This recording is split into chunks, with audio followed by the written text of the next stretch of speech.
take this opportunity and welcome everyone who managed to put a time aside and come and enjoy with us. Just say next to the person seated to you, it's been a long time.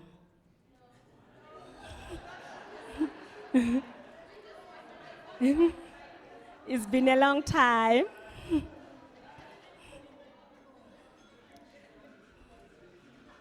Thank you very much. It's been a long time. It's been a long time. The long journey to freedom. We are here today to celebrate our history together in the industry. Our program is not going to be long. We're just going to be running to short items that you can be able to see on the screen. We're going to have the first speaker, Ms. Juanita Clark, to welcome all of you. Juanita, come next to me. I'm told that we need to stand here. Let's give her a round of applause. Welcome. Thank you very much. Welcome, everyone. It's so awesome to see all of you, so many faces that we know. I've got a real shop steward voice. It's loud. But it's so awesome to see you. Today is hopefully a really, really happy day, but it's also, I think for many of us, a really sad day. Auntie Pam, don't you want to come stand here by me? Today is all about you. Today is about recognizing this phenomenal work that you have done for this country, for the people of this country, for the department, and I'm actually getting really sad. But thank you for everything that you have done for us.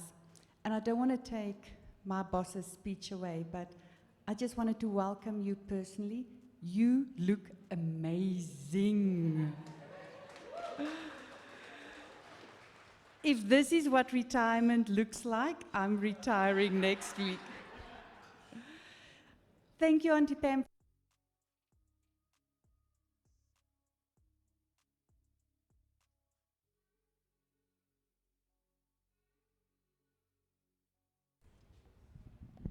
And thank you for gracing us with your presence. I hope you have a wonderful afternoon.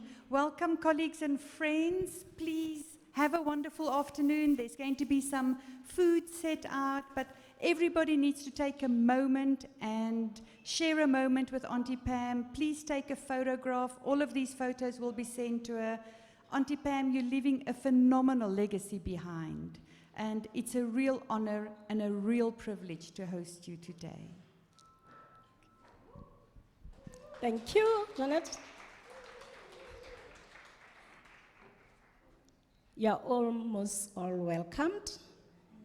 We'll all have the opportunity to take a picture with Aunt Pam, and we're told that all pictures will be shared with her. So whatever picture you are taking today, it belongs to her album. Make sure that you smile. You give her the best smile that she deserves. We'll now go to a tribute message by Mr. Paulo Jordan. Those who've been in the industry, I think I worked with the minister for 1 year when I joined the department, and then he left the department. Another minister came in. So those who were there before me, they would remember Mr. Paulo Jordan very clearly. We're going to do a tribute by him that we all need to attentively listen to. And Pam worked with the minister.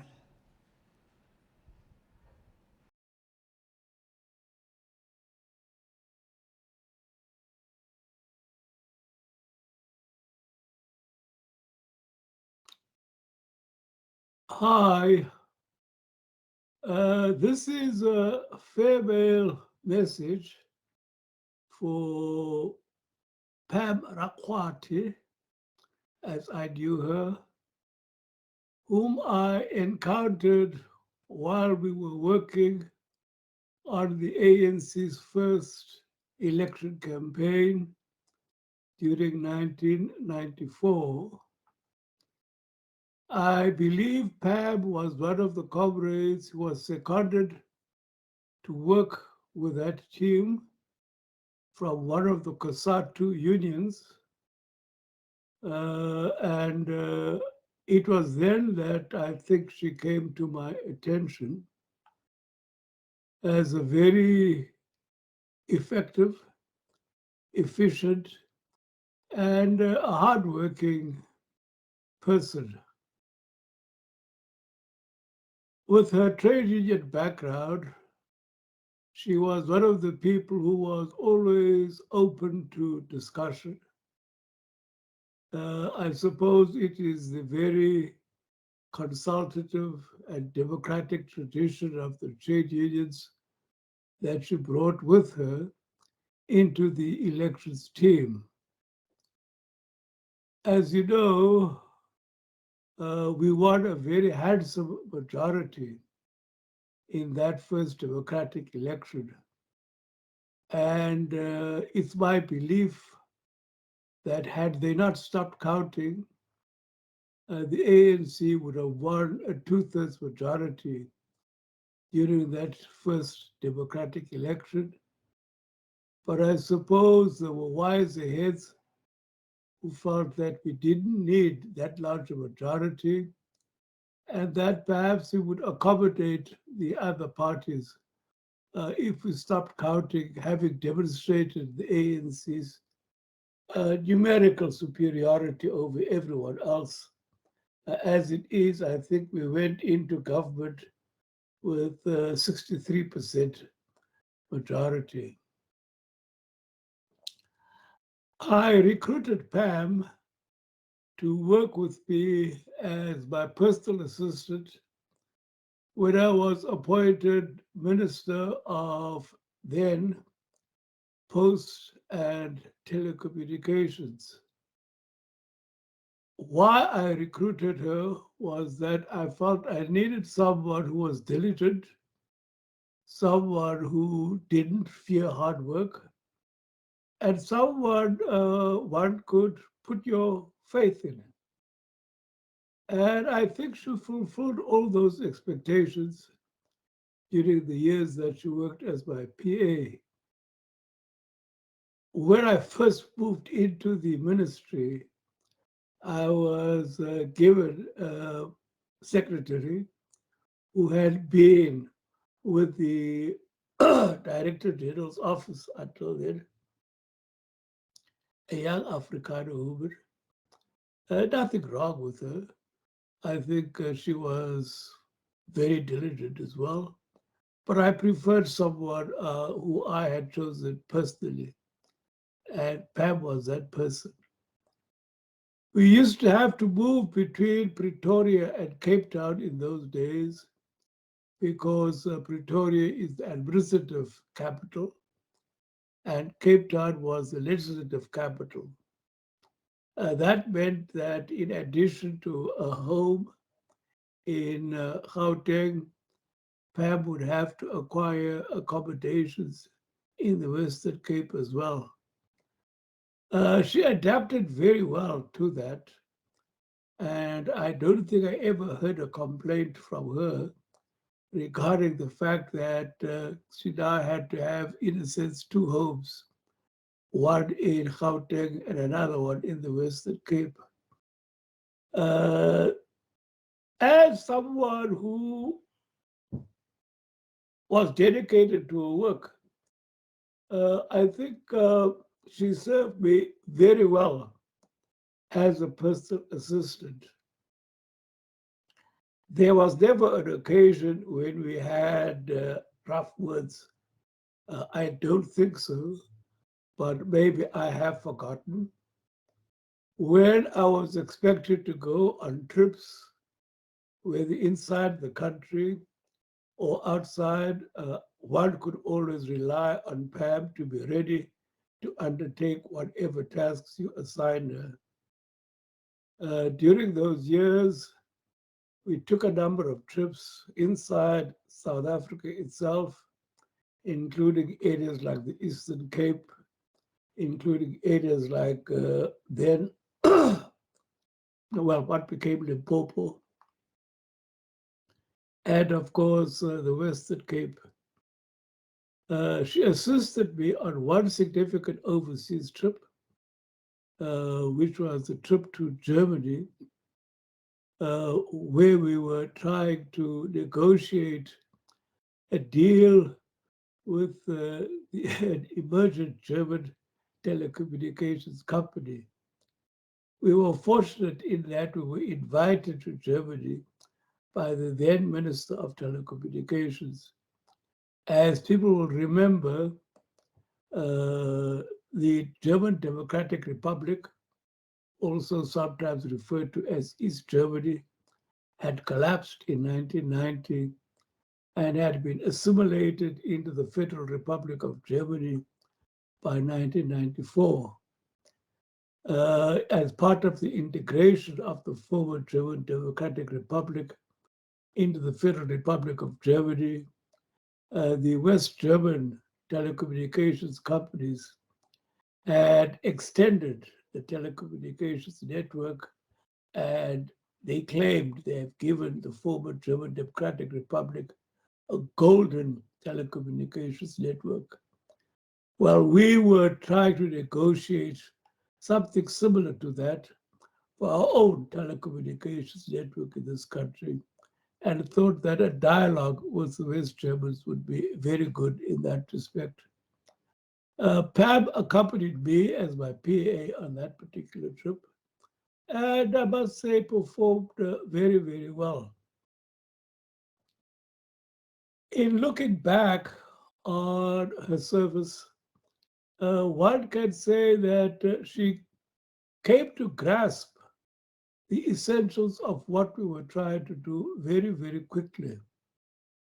One of the initiatives that we took was something till then not done in South Africa. That was to produce a green book on telecommunications. Now, in government circles, a green book is usually an exploratory examination of the issue. Our green book was presided over by a small team who produced a very incisive and I think innovative green book, which tried to explore the challenges South Africa faced in the area of telecommunications. When we came to office in 1994, if you had drawn a map of teledensity, that is the availability of telecommunications and telephones in South Africa, a very interesting pattern would have emerged. You would have found that the availability of telephones was highest in the urban areas and virtually unavailable in rural areas. If you overlay that map with the second one, given the ecology of South Africa, you would have found that the then predominantly white areas in the urban areas was where there was a high teledensity, where people had access to telephones and telecommunications. That was the single biggest challenge that one had to face as the Minister of Telecommunications. Similar patterns could be detected also with respect to the postal services, with the exception that since the introduction of the fax machine, and then subsequent to that, with our extension of the telecommunications network, email, that changed very radically. The postal services too were concentrated in urban areas and were most freely available in what were then areas of urban centers that were designated white. But that began to change because with the introduction of the fax machine, one found that the staple, the backbone, if you like, of your postal service. That is the business letter disappeared. Businesses preferred to communicate with each other by fax, but the fax also was reliant on telephone lines. So there was a correspondence there as well between availability of fax and the availability of telephone lines. I think Pam grasped the challenges very early, having read the Green Book and having communicated with many of the people who were involved in the drafting of the Green Book. I think the Green Book laid out the challenges for South Africa in very, very precise terms. And after intense discussion with people in the industry and with the general public, we were able to move on to a white paper on telecommunications. The white paper was a policy document which sought to address the challenges that we identified. The one big challenge that we thought we faced was how to extend the fixed line network in South Africa. And our response to that was try to find a strategic equity partner who would invest in that and in so doing bring the telephone lines virtually to the doorstep of every home in South Africa. What I think we underestimated and perhaps didn't calculate very well in terms of was the impact of the cell phone. The cell phone came into South Africa at the same time that we came into the Ministry of Post and Telecommunications. And I'll say that the policies we initiated with respect to that had a very salutary impact on the cell phone companies and on the use of the cell phone. If today you were to map teledensity in South Africa, you will discover that the majority of new telephone users, those who had not had access to telecommunications in the past, preferred to use the cell phone as the first means of telecommunications. And teledensity in South Africa has extended exponentially since then. Because we had not calculated the impact of the cell phone, I think in a certain sense, we did miss the bus. But we were able to negotiate a strategic equity partner with two important players in the field internationally. Pam was one of the people who assisted us in not only disseminating the Green Book and then later the White Paper itself, but was also an important sounding board for myself and others in the department. Living as she did and moving between rural areas and urban areas, she was one of the people who could give one an indication of how effective our policies actually were being and how they were being implemented. And that's always a very useful foil to have in one's office. She remained in the Department of Post and Telecommunications even after I left the ministry and has grown and developed within that department since then, although she was no longer the personal assistant of the minister. I'm very impressed at present by the fact that she is very involved with the telecommunications industry. And I think that owes much to her own talent, as well as the early exposure she had to the initiatives we took during 1994 and until 1996. I want to wish her well in her future endeavors, and I'm certain she will leave her mark on the telecommunications industry in South Africa by the sort of contribution she can make. Experience with Andy Pan coming into the portfolio of communications in 2011. Of course, I was very fresh then. You guys messed me up. I was very fresh. Came into the portfolio as the whip of the portfolio committee first. And of course, there's no way you are not going to notice Auntie Pam, right?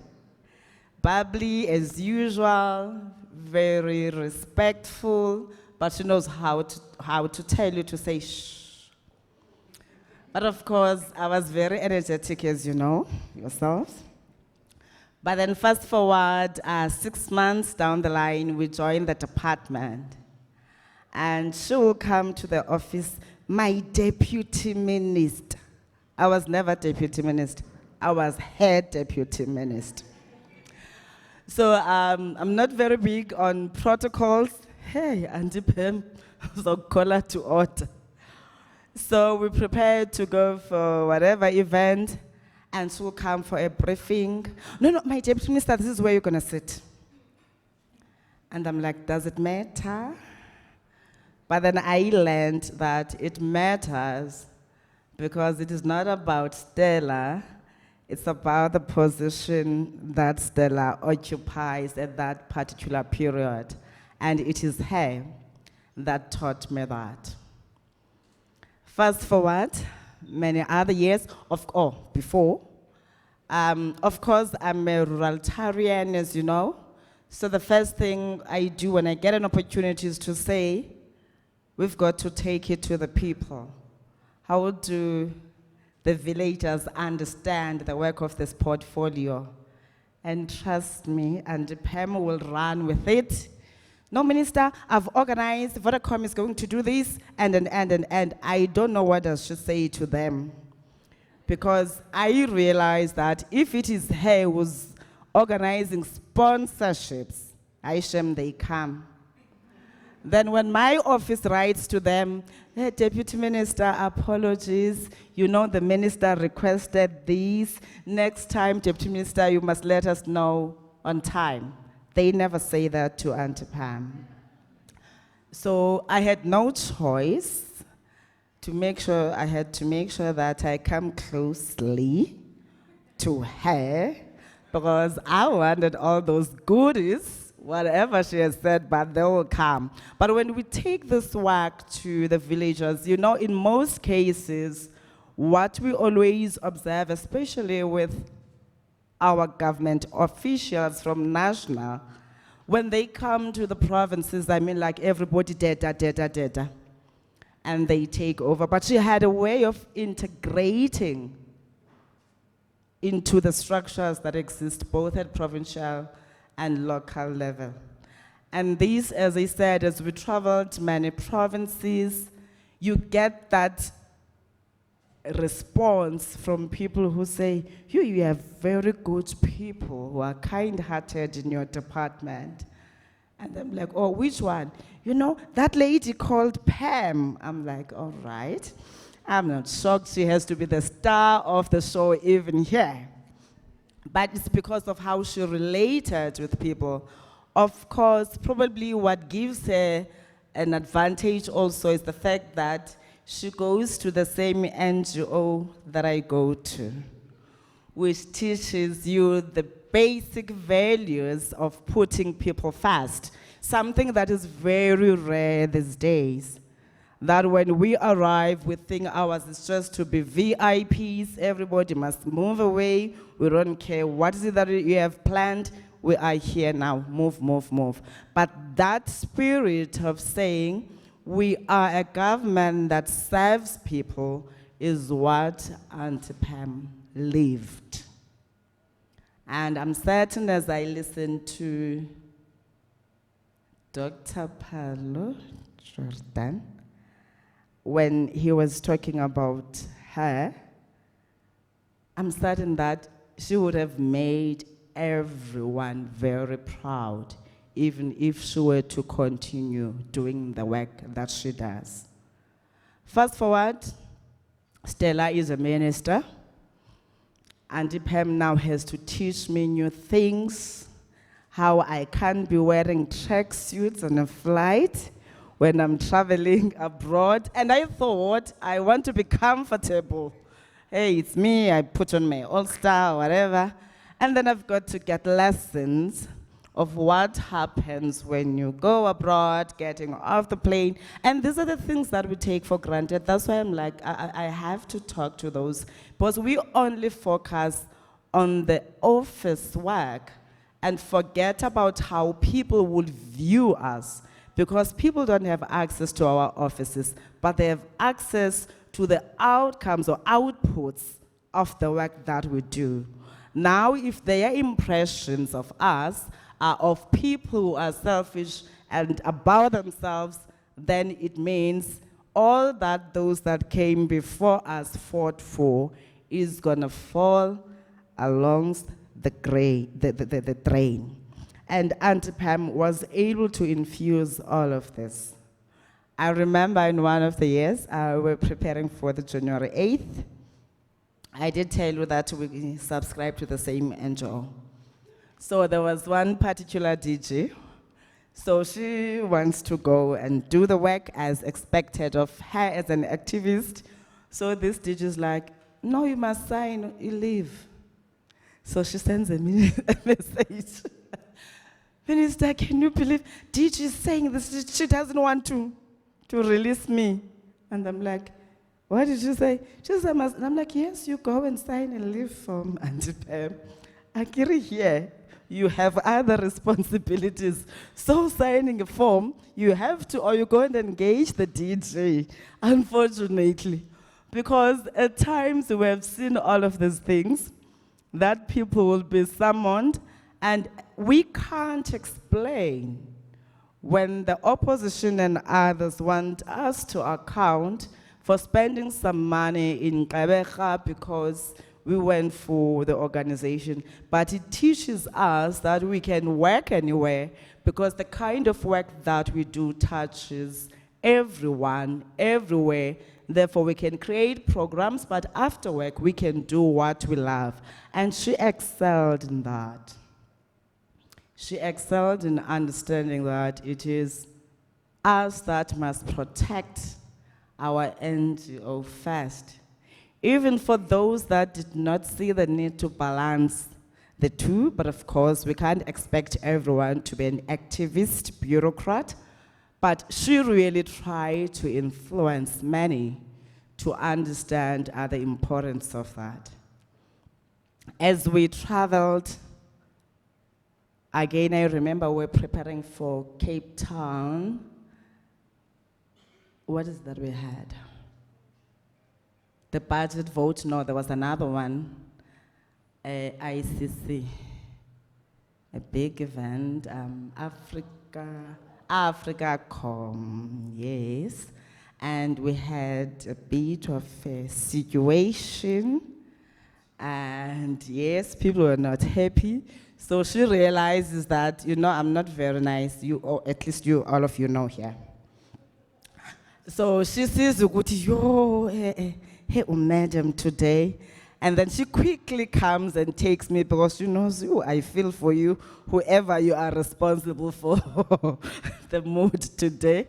So she snatches me away before others notice it. But most importantly was how she approached it. And then she's like, Minister, your face.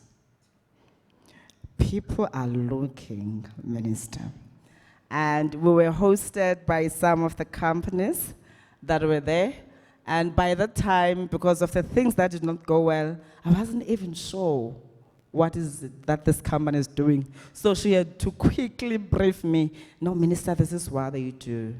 All I'm trying to share with you is that we had an all-rounder of a person who made it her responsibility to understand everyone at work and outside, but at all times smiling as you know her. Uyathanda uba mhle. Oh, she likes looking pretty. Angimazi uba ngumagogo onjani, mjongile nangoku. And this is one of the things I know people think that we want to say we are in a beauty contest. I always say we're not going to apologize for wanting to look like ladies, because we learn from the best that we can do our work and still look beautiful, but how we do it is that we shouldn't focus only on the other side and ignore the other one. And she's one of those people that will say it's about the brand. And the brand not being Stella, but the brand being government that we represent. That what I do wherever, people will be looking at the South African government. Therefore, at all times, we shouldn't forget that. I want to say thank you for those beautiful moments. Hey, we fought. I remember we fought good soul. Do you remember? I will leave it to her. I will leave it to her. So we'd fight at times. But you know, she just doesn't care. No, Minister, I'm going to come. Like, I don't want to see you. All of you. She said, no, Minister, I'm not leaving. And Andy Bram is not going to leave. I've been bullied in this department, guys. You don't know. And she's not going to leave. But in all of those, I'm trying to show you a person who made it her responsibility to say, we'll reach out to you no matter what. Thank you. We'll reach out. Now I'm being sabotaged. Oh, I left you, Bra. You can't be doing that to me now. She made it her responsibility to make sure that all those that are around her, and I mean it all, those that are around her feel comfortable. Yourselves in the sector, you know that. In the department, they knew that. In the provinces and local municipalities, they will share the same story about her. And that's one of the things that made her to be this unique Auntie-Pam that everybody is able to relate with. To say, yes, we can be directors and everything, but we belong to our society. And as they do that, they know that it's also important to transfer the knowledge and the skill. I know that as she was working in their unit, she was working with lots of people that she taught a lot. I hope they're going to tell the truth here before she dies. I don't like that thing of people wait for people to die before they say good things. We must tell people here. So as I was saying, Auntie Pam, we feel privileged as the governing party to have had produced you. And you never shied away from the basic values of our NGO, but instead you inspired many people. In my office, I found people going to the headquarters of the NGO because they were following Auntie Pam. They saw the need to go and do all of that, but that taught them certain values as they come to work and serve the people that are there. We remain proud as government that we still have the few who are not only thinking about themselves, but know that this freedom was not free and others died for it, whilst many are just enjoying benefits for themselves. Now, please, ngiyayazi, you said, ndizokwenza into ethile nento ethile. Awuhambe uyophumla. Okay, spend time just to uzofa when you can't even have 2 months to yourself. Yeah. Just try to be a granny. Take a break, 8 weeks, and come back. It's hectic. That's a lot, and we have December around the corner, ne? That's too much to ask. So we're just relieving you from government, but there's a bigger responsibility that you have in continuing to shape the direction that this country must take. And all our people in this country await that contribution that will not be interrupted. Now, you won't be saying we are in this meeting and all of that. they would want you to themselves. Now feel free to go and lead the Women's League. And may you go home, as I said, relax, enjoy, but we still have to have the girls' tea. Yes, we still need to do that. Don't abandon us. When you see them misbehaving, tell them, "Good, when you came with this portfolio when it was still post and telecommunications. But they found telecommunications and postal services and communications and digital technologies." Remind them of where we come from. And this is a legacy that was built by others, and therefore those that came after you cannot afford to destroy it, but instead they should take it to greater heights and make sure that this portfolio remains at the center of people's development. Now you'll be sitting home, abazuthi uyazincengela. Hayi noba ufuna promotion, you'll be just sharing words of wisdom. And yes, farewell to you, Auntie Pam. The ANC loves you, together with his own government.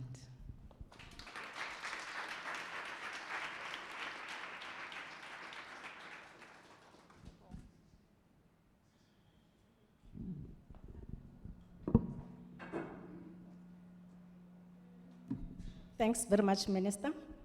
I know you can talk the whole day about Aunt Pam. She's moved and she wants to respond to you right here before you leave. I'm going to give you 3 minutes, maximum. Thank you. In my response as a speaker, I have ministers that I've listed as hilarious moments. You happen to be one of those. So I thought, let me do that bit before you leave. That's all our issue. I'm going to summarize. She's deputy minister. There's a campaign in Zolo. We have crowds, more than 5,000. Deputy president arrives late. The people are already in the marquee, over 5,000. The program is running late. The people are hungry. There's a food plan or a distribution plan that's always in place. We hand out coupons, they go to classrooms. Gelsie and I leave for the airport because our work is done. We've set them, we've protocoled them, now we leave. Events will take care of that. Beverly there and Doreen will take care of that bit. I get a call from the deputy minister whilst I'm in the plane. She's asking, where am I? I said, no, I'm at the airport, I'm leaving. She says, please make sure that the food comes into the marquee. I said, it's fine, I'll pass on the message. Doreen, DM says the food must come into the marquee. Doreen says it can't happen, it won't happen, it is impossible.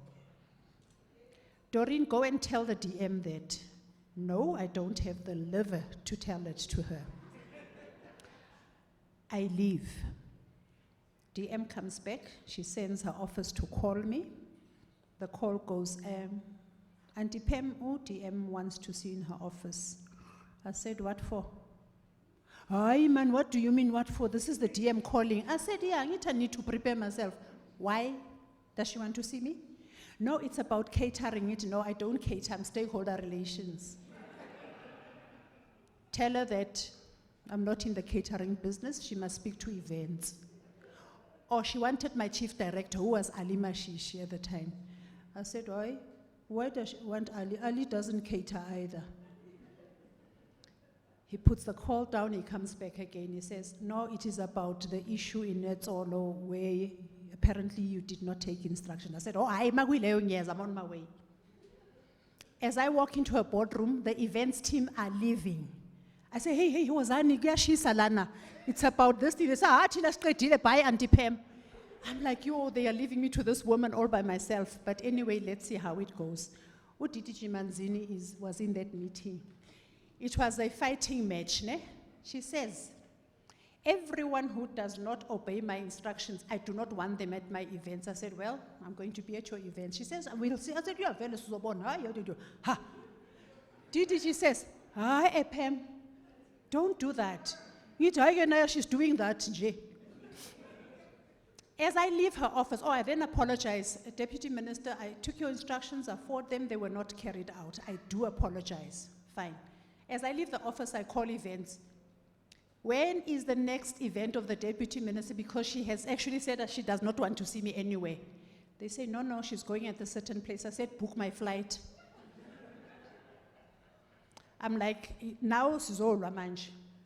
As she gets off the car, I go and meet her as usual. I give her a full brief, and we walk together. I'm like, I see you, Mosmanje. So the problem is solved. So that was the Tsolo issue.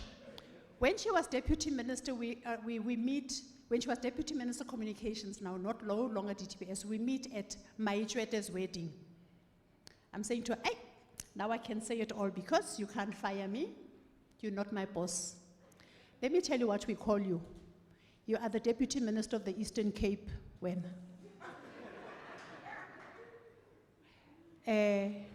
Because all the schools are connected in the Eastern Cape, Mos. And then I say, hey, because I always respond to her Facebook pages. She came back to DTPS, ngathi yo. Ngafa. I'm like, okay, how do I respond this time on her Facebook pages? And then I go, the Eastern Cape is very lucky to have you. Hayi wabuya man. Akiri, she's from the royal family. Ayakhohle ukuthi Facebook le wabuya ngam.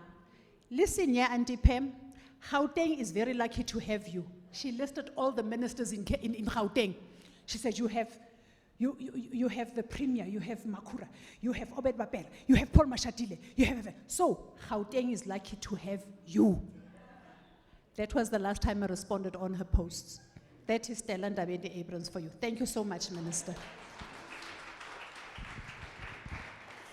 Thanks, Aunt Pam. That's her, that's Aunt Pam.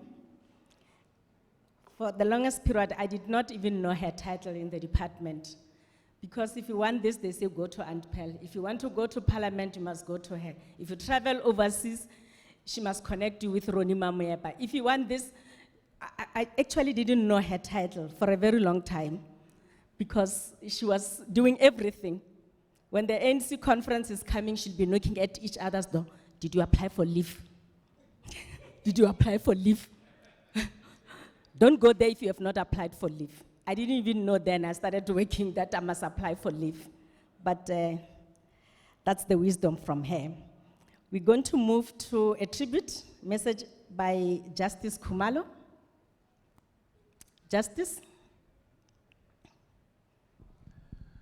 Good afternoon, sanibonani. Ninjani? Hayi mina ngizonikhulumisa ngenkani. Ngoba lesilungu lesi sometimes sinokubhayizisana. Ngizocela ukuthi ngibonge ukuba lethuba lokuthi ngibe khona namhlanje. Sizohalalisela usisi wethu Pam. Pam, the only thing I will tell you ukuthi ngicela ube nempilo enhle, usiphilele, ube healthy, uNkulunkulu asigcinele wena, ungashintshi. Ube ilo sisipheme engimaziyo.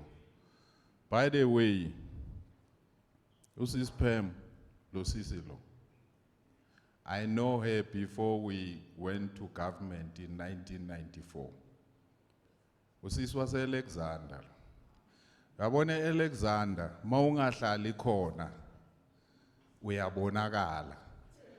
Because mawuhambe Alexander, awubheki phansi. Once ubheka phansi loku ubheka amanzi ukutsa amanzi bayabona ukuthi hayi lo akusumuntu wase Alexander. Uvela uhambe nje straight Alexander. Then that's how they identify you ukuthi you are from Alex. Now Alexander and Soweto we are sharing same thing. Normally Soweto we used to say Soweto is a township, they build you. they groom you. Once you become an adult, go and survive. You can survive anywhere in the world. Same applies to Alexander. Now we must never forget to go to Pam, ubuye Alexander. But in short, I started to know Pam before 1994. There was this organization, they call it FOSATU. Abaningi benu abayazi. But before FOSATU, there was SACTU. Then followed by FOSATU. After FOSATU, there was a born of COSATU. Now, Usi's Pam is very lucky because she's coming from the hands yabantu who were making a point to the freedom, radio freedom, iyasebenza, whether it's in South Africa, whether you are where in the continent. And that's where Comrade Minister Paulo Jordan comes from, and Comrade Andile Commander Yam, where they are coming from. Today I can hear you are talking about digital. Hey, these people, they started it digital years ago, planning for the next 40 years how they are going to change South Africa.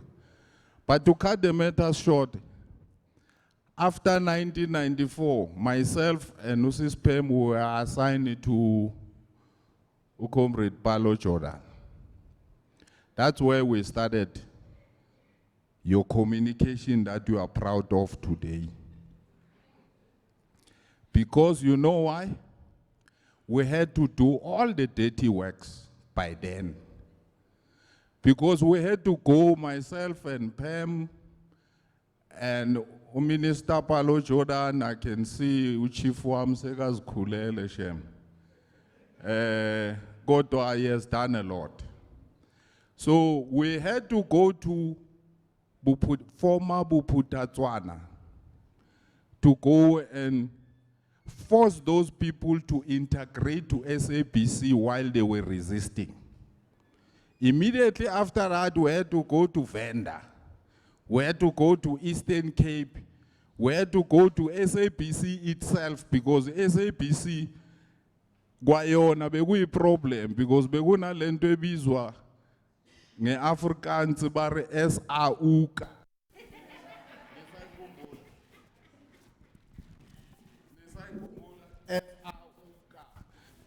SABC, but in an Afrikaans words. So we had to transform that SAUK, no Minister Paulo Jordan. It was a very difficult time. For Usis Pam to be popular, that's where she started to know all the provinces. Who's doing what in which province and how we are going to tackle all the issues to bring all these parties together to make what we have today. So she obviously she had to be popular because the line of communication, the line of contact, bekuye. Kumele aqala azi ukuthi ePhuthatswana ubani bekarani radio pop. eVenda ubani bekarani radio Venda. Eastern Cape ayangazi ngoba bekusese nabogqozo naboholomisa yonke lenyaka lapha kuyingxube evange nje. Kodwa we had to deal with all those issues. Mangakhuluma ngoSis Pam, to be frank and honest, akasisu icolleague yam. She became my sister. She became the family. I become her family. I end up knowing. But guess what? Only last year, during the funeral yaga mama, I only detect something that I didn't know about her. Sis Pam, uphuma kubazali bebathanda iBhayibheli. The same Bible bebayifunda, ile Bible abazali bami bebayifunda. Masifike efuneralini kamama ke ngithi Pam kwenzakalani la? Uthi ngani? Ngithi manje wena nesifundo newashtower kuhlangana kuphi makuso? Is the secret she never disclosed to me. And later is the same secret I never disclosed to her. Because my parents are coming from the same church, her parents are coming from the same church. Our kids are also in Yova.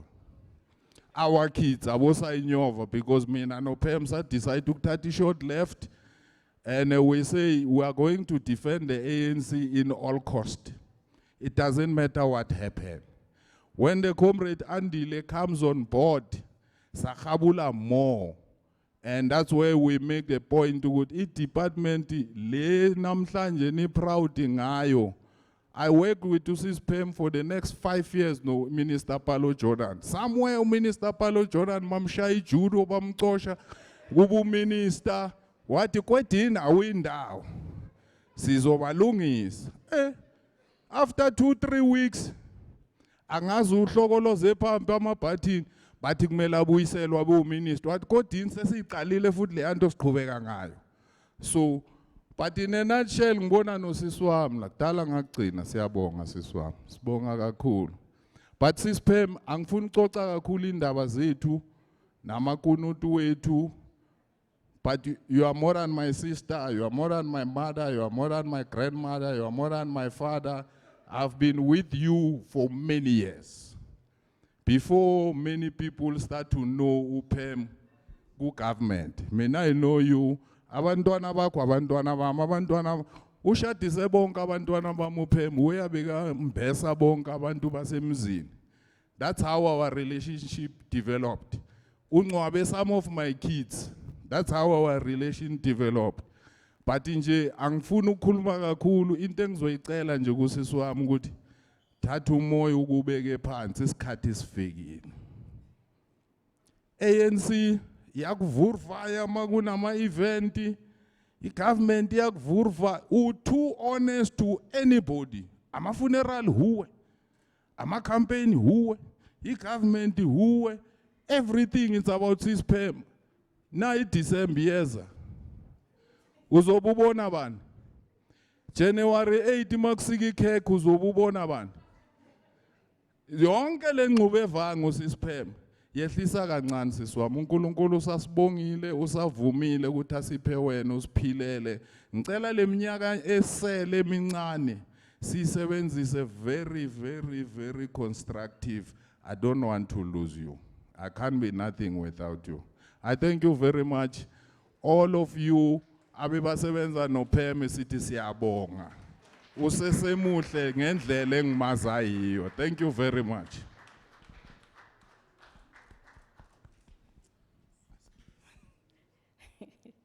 Thank you, Bra Justice. He's wishing you very good health. And he's saying, please don't change, but go and rest. But maybe you can rest after December. We're going to continue with the tribute messages. We are now going to call Ms. Nonkubele Jordan to come and do her tribute. No, the industry messages will come at the end. Yeah, when we are relaxed and having joy. Welcome, sis.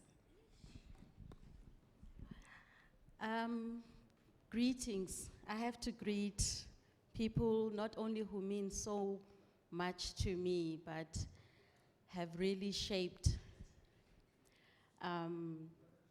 who I am. So maybe just a quick intro.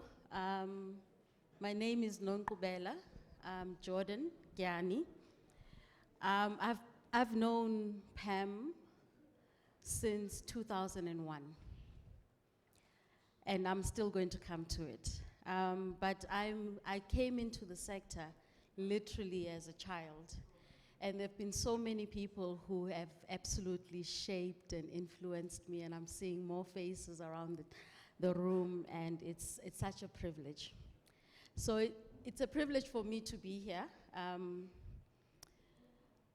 It's an honor also. The irony is the first Jordan, I was saying to Sis Pam when she sent me the program, I said, oh, the first Jordan and now the last Jordan, as far as the administration is concerned, is bidding you goodbye.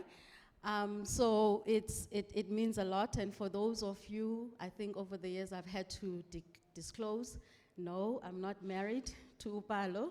And no, he's not my father either, so there's no nepotism, but we are related. So thank you very much, Sis Pam, for including me. And thank you also to Dr. Ngaba, I call him fondly Ubut Andile, for also considering me and inviting me here. So Pam has led a very vibrant career. And I think I'm the only one, hopefully, on the side of the administration speaking. You know, she's the only one whose career can transcend at a national level as well as international. Literally, as you said, the only one who knows the history of our sector in terms of all the leadership there. She served under the 5 presidents. Our first ITU, I think it was ITU Africa event, it was here at Gallagher. It was a Friday afternoon. I have to just put this into perspective. I think the meeting was starting on Saturday. It was a Friday afternoon. We're at Gallagher estate as officials. We are showing around the minister then, Matsepe Kasaburi, walking around with the DG, he was Mr. Ngaba then. And then as we go to our stand, obviously we started off with showcasing our stand as the department. I was there dealing with the youth program for NEPAD. And in that, as we showcase the stand, as we're standing in our own pavilion, we suddenly hear the words, "Molo mhlobo wami," and we're hearing a loud voice, loud music, and what have you not. So Dr. Ngaba turns around and says, "What's that?" And then we look over and we see Telkom's pavilion. And it's huge and, you know, just like the giants that they are. So we go over there, and then Dr. Andile calls back the team. I'm now sitting, obviously, as one of the junior people. And he says, we cannot be overshadowed by Telkom. Telkom is our entity. So I want you to make this big. I want whatever that you can do, I want you to. And in the midst of, there was the CFO then, I think it was Harry Matabate, and all of them, they ran to Hi-Fi Corporation. We had a credit card of the department, swipe, the big screens. Now we're trying to compete, right? Because there was that loud song, "Molo mhlobo wami," and that advert.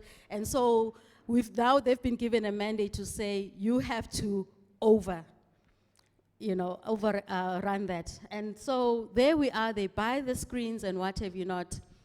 And it was a very successful event. Come Monday morning, now the supply chain are saying, "No, where's the memo?" And you can't just give us the invoice. No, the Director General directed you to do this. And then they go and call the DG. The DG says, "Yeah, I asked you to do it, but I didn't say you must break the rules." We're sitting with all sorts of irregulars. People are sweating through. And I'm sorry, I've met Dr. Ngaba again. He always introduced himself with characters. And he literally looked at them and he says, "I'm not going to approve this. You will have to pay it out of your pockets if need be." And they are sweating and what have you not. And it's really like difficult, and no one now, everyone is very upset and what have you not. "But you told us." And he says, "Yeah, but I didn't tell you to break the rules." And out comes Mrs. Pam. And I know that, let's not encourage this, colleagues, but let's just, for a moment, indulge me. Sis Pam says, "What do you need? You need a memo." Okay. She calls finance and says, "Finance, have you done any other order numbers this morning?" Finance says, "No."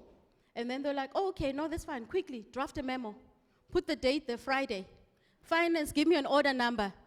There you go, pay." And that was that. And that is a woman, again, and I want to say, you think out of the box. So we all have to do the things that we have to do. I've learned that too, because she's also taught me, you literally have to toe the line, but you'll also need to know that certain things that you have to do them. And you also absolutely have to think out of your box and always think on your toes. Thank you very much. I wish you much success.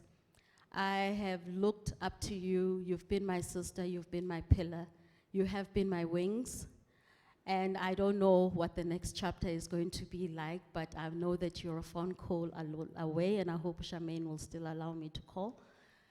And you know, I know that you've got other commitments now, and I know that the next chapter for you, you're going to soar. The industry and the sector is not yet ready for you. I look forward to having the first female black industrialist coming from you. I know you won't let us down. So all the best.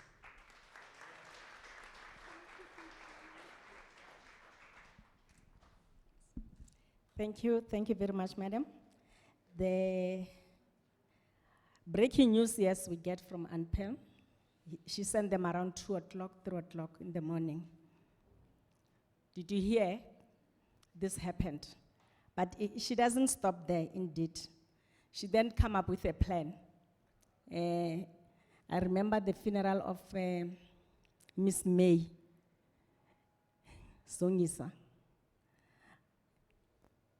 She was working with me and Brajawu.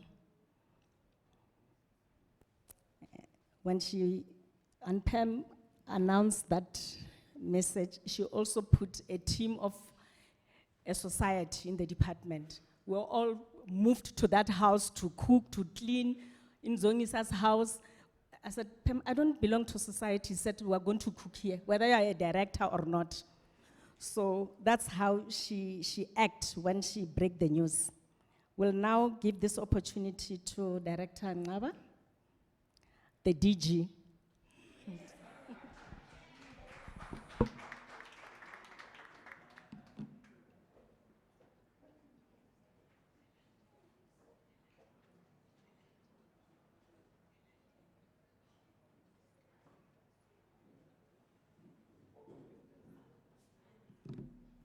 I have prepared a short speech, and it's going to take me, I think, 15 and a half minutes or 16 minutes if I read fast. But first and foremost, on behalf of the Digital Council, let me take this opportunity to thank everybody for coming, and thank you for accepting the invitation. And again, this month is the Women's Month, and I think we all need to salute all the women who are here. Malibongwe. So to do this event, it had to be done this month, and there was a purpose for us to do that. So to the leadership of the industry here, both in public and private sector, to the DG, former DG, Minister and everybody, thank you again for accepting this invitation. So let me go through this almost quickly. I have titled this paper, PEM, the Vanguard of ICT Transformation. So as we mark this day, we draw on and celebrate collective memory, without which there is no present, no future. As far back as medieval era, it has been said many times that victors write history. Today we gather here to celebrate PEM's contribution to our industry. We remember the giants that walked this road to lay the foundation and work closely with PEM.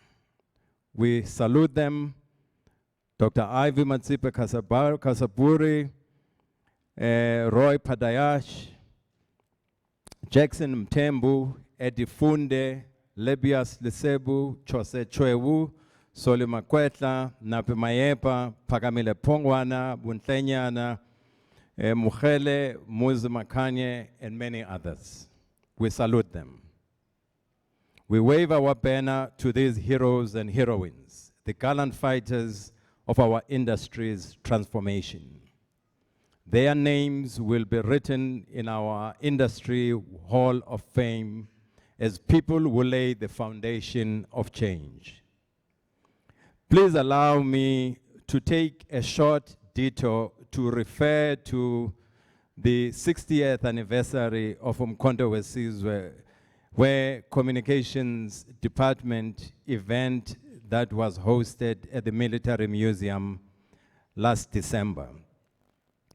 That department was proud of Sis-Jackie, Major General Sedibe, retired, as our leader.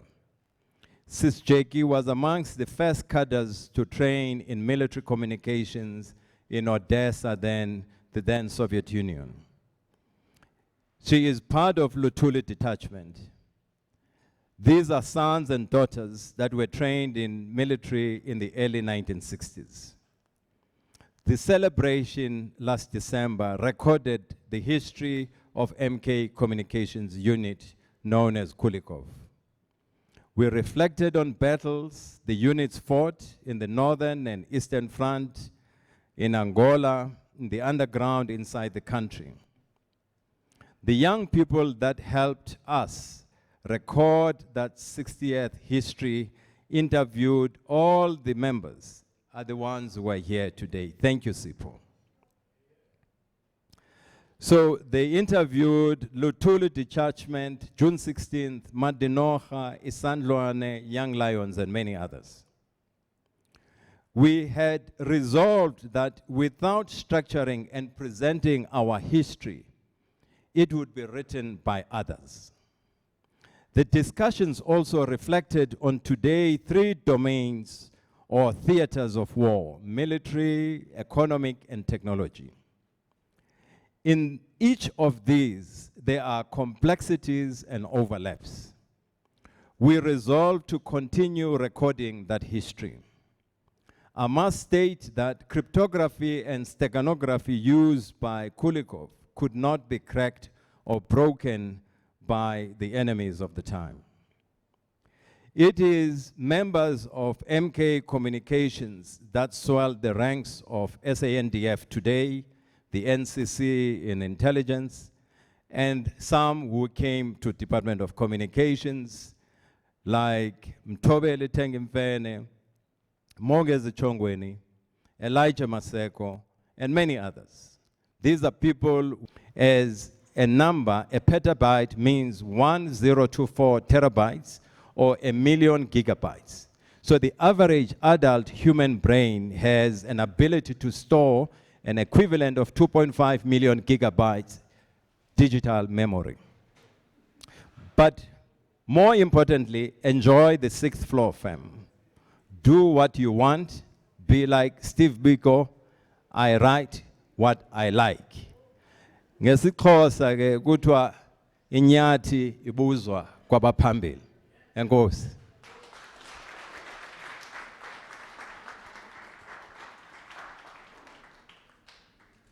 I have few gifts for you here. Let me start with the flowers.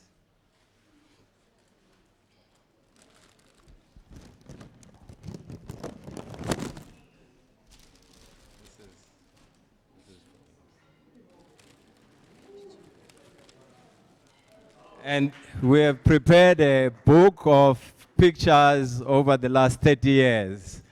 Some of you are here, most of you are here. This is, just to take one page.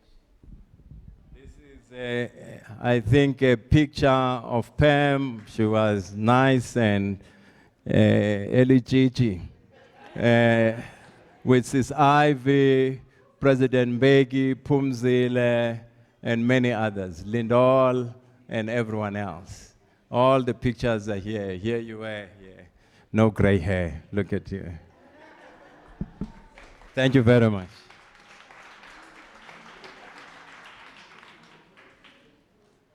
We'll give you some time, Pam, few minutes, and before you respond. A round of applause. Thank you very much, the the DG or the Postmaster General. We really appreciate the moment that we have with all our DGs in the room, as Sis Lindol is also here. I've realized with time that the title DG, it becomes a name, a permanent name. It doesn't go away. But most interesting thing about what the DG presented and what is coming to mind is that there is a book that Elijah used to distribute some time ago saying, "Leadership without a chair." All these achievements that they've been presented today about Sis Pam, honestly speaking, she was not even a director. She was just an employee of the department. So for you to be effective and efficient, you don't necessarily need to have a title. You just need to know what you're supposed to do. Like I said earlier on, I never knew Sis Pam's position in the department my entire working of there, because she was working everywhere with everyone. But she never said, "I'm a director of this and that." So she will continue to service everyone, everywhere, because most of these achievements, she was not necessarily doing them because she had a job descriptions or a performance agreement to perform them. We're now going to break for a snack, and Sis Pam will respond when we come back. I'm told there is no particular arrangement, but there is a buffet this side. So people will just queue, go and pick up whatever they would like to have and come and sit down. So we'll give you, it's 2:45, by 3:15, we'll continue and allow her to respond. Thank you. My name is Auntie Pam Malela. Those who know me, like Upalo Jordan, refer to me as Pam Rakwate. Rakwate is where I also learned Gutigante. I'm marriage material. I was recruited by Khetso Gordon, who was head of admin at the national elections at Shell House. If the drinks continue, then there's going to be disruptions, ne? When approached to be a personal assistant to the cabinet minister and what my role was, all was foreign to me. I asked what is a cabinet and what is a minister, because none of those made sense. I was told that my role is purely to look after their diary.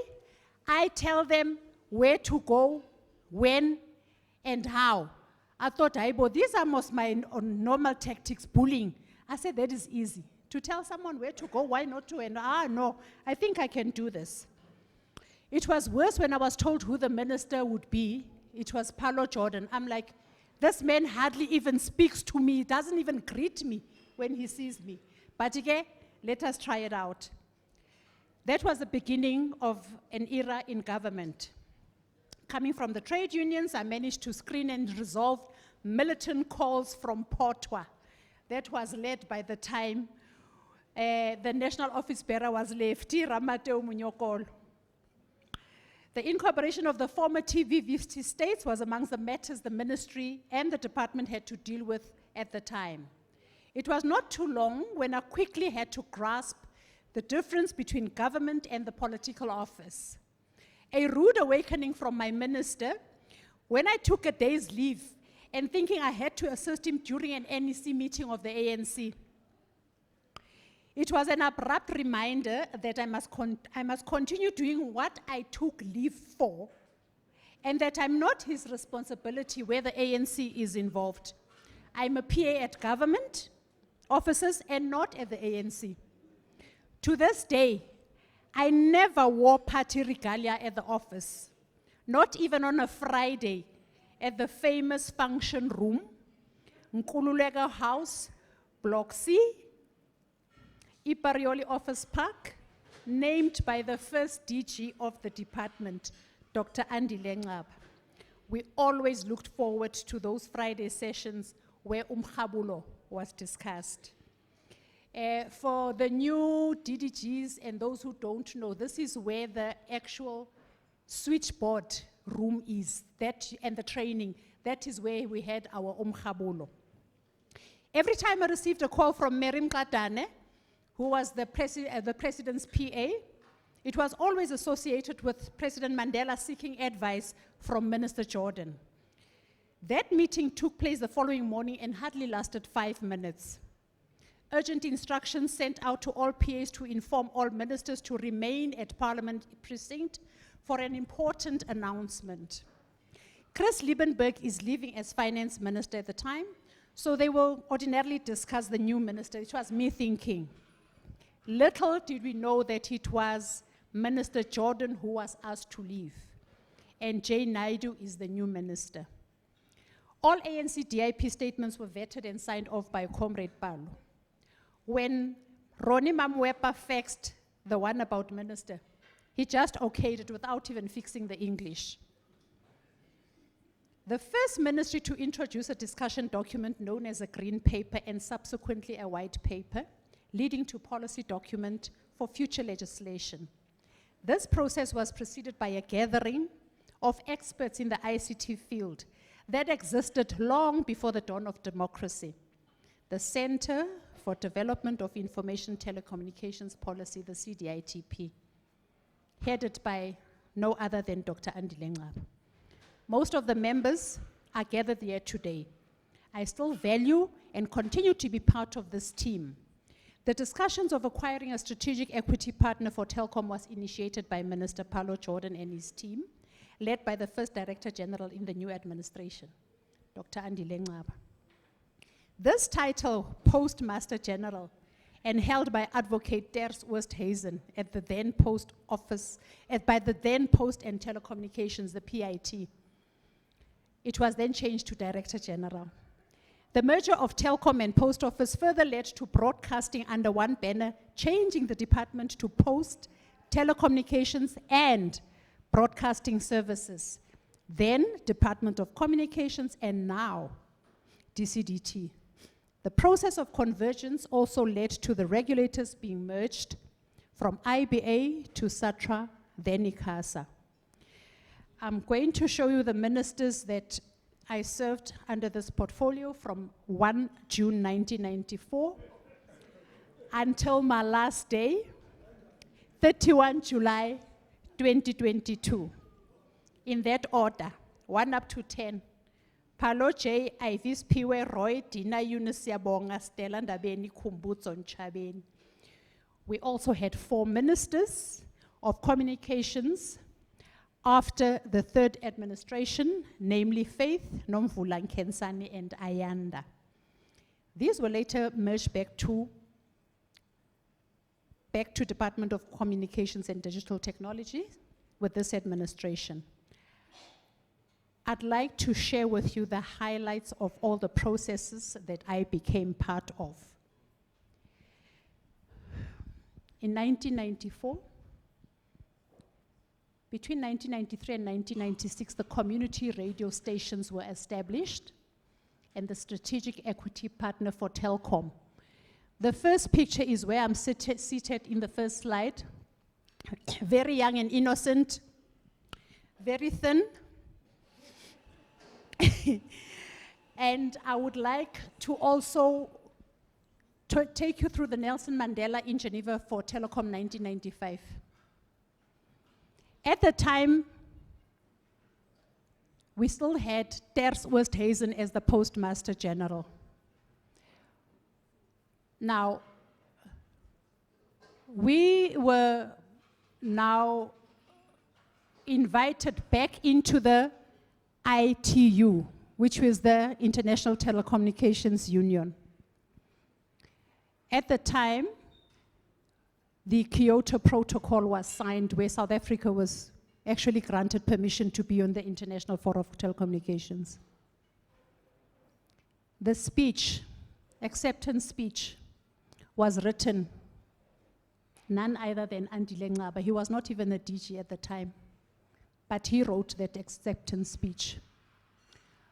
Paulo went to Kyoto, for the opening address. He came back and he said, "I, lama bhulu lawa mabagqibezele le nto, I'm not going back."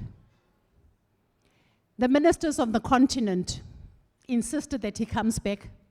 They called him. He had to go back to Geneva and read the acceptance speech in person. The passing of the Telecoms Act in 1996 in Parliament, that led to the ECA Act that we're talking to you about. There's still a lot that needs to be done. Mutibi reminds me of the ICT museum, amongst other things. Perhaps those are some of the things that we need to explore. ISA. Andile Ncaba. Who can even forget that World Telecoms Day that was held in ISA? Who can forget that one? Bomongesi Chongweni, Bomashila here, Elijah, you guys pulled it off. Amazing. Then we had the Telecom Africa at Nasrec. DG Unonkubela Jordan spoke about the Hi-Fi Corporation. Let me tell you what happened. The music was so loud that the other participants in the stands came and complained that the music in the South African stand is loud. We lowered it. DG came back. He says to Viwe, "Why is this music soft?" And he says, "No, they say we are making a noise here." He asked, "Who is the DJ here?" Remember, he put on the music and he left. Then we all went, "You are the DJ." NEMISA was established in 1999, which to this day is doing a fantastic job. We have young people who are forever in events of the department, and I can tell you now, the association with NEMISA and the MICT CETA is, I think, a long-lasting relationship that talks to issues of cell phone repair, ambassadors, Yaruna ambassadors, etc. The next slide is now in, let me tell you what happened in Geneva. We get into the lift with President Mandela. Normally, you don't go into a lift with the president. But remember, that was in another country. They don't care who the president is. If they go into the lift, it's time to enter the lift. He says to me, "Good morning, President." He says, "Did you sleep well?" I said, "Yes." He says, "What did you dream of?" I say, "I can't remember." He says, "Then you did not sleep well." The establishment of ICASA, we spoke about that. DG also spoke about that. Then we came to the BDM, 2009. The U-cells. Let me tell you a story about the U-cells. We are in Phoenix. Eunice Karim is our minister. I'm protocolling, I've seated them, then I go back to and go and have tea in that room. Someone runs very quickly from the Premier's office, says the minister wants to speak to you urgently. I'm like, oh, okay. Go into a room. At the head table is Joe Mjwaha, the minister, and other officials. He says to me, "Pam, I believe you know what's happening to the USALs." I'm like, "You? Me?" And come and tell the people here. You know Eunice Karim, ne? No filter. Come, tell the people. I said, you call up. Take the mic and I said, "Minister, the team that is sitting there with you at the table, one of which is Joe Mjwaha, they were the people who actually established the USALs. I know for sure that from the license that were given, the money was not used very kindly. Some bought 4x4s, some bought nice cars, there was grocery shopping, and only a few survived who still had their licenses. So, can he tell you more?" And I left the podium. The inaugurations. I've been to all the inaugurations, or rather served at them from 1999 to 2019. The most memorable one would be the one in 2019.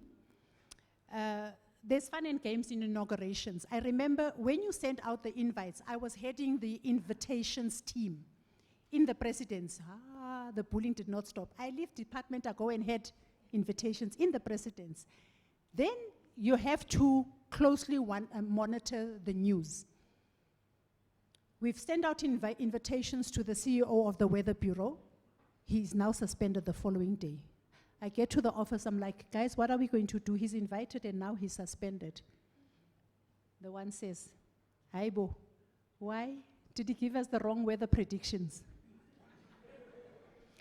Then you must now resend the invites to the correct people. But anyway, there's a lot going on in the inaugurations. But I can tell you now that the Director General then, Dr. Lubisi, I was doing the guest list. He knew everyone in the country. You would bring the list back and say, Auntie Pam, you only have 15 universities. We have 19 universities in this country. Where are the rest? He says, in the military, we have DDGs responsible for this, that, or the other. Where are the rest? That is how he knew his country. BDM, my favorite. Is Wanda still here? Wanda Dlangamandla.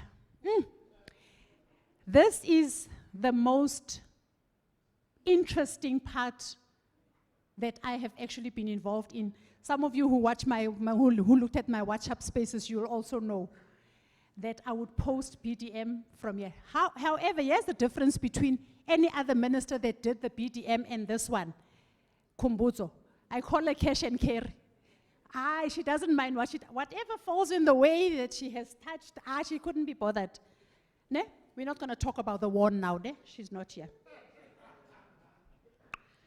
Let me talk about the minister's achievements, starting from Paulo Jordan.